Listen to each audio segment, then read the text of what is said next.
எல்லா புகழும் இறைவனுக்கே.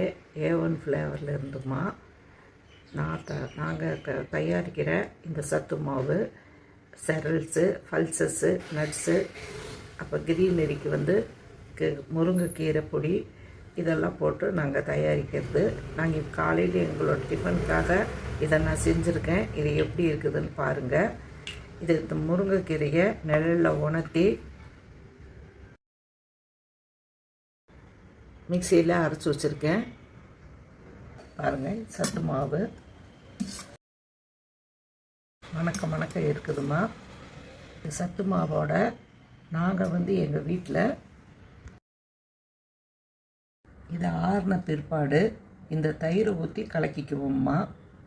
இந்த சத்து மாவுக்கு மேட்சாக நாங்கள் இந்த வடுமாங்காயத்தான் தொட்டுக்குவோம்.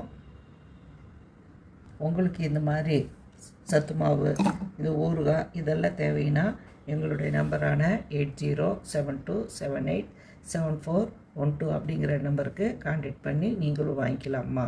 நான் சாப்பிட்றது இந்த முறையில் தான் சாப்பிடுவேன். அதை உங்களுக்கு காமிக்கிறேன் பாருங்கள். இப்போ என்னோடய சத்து மாவை நான் கொஞ்சம் எடுத்துக்குவேன். இந்த தயிர்,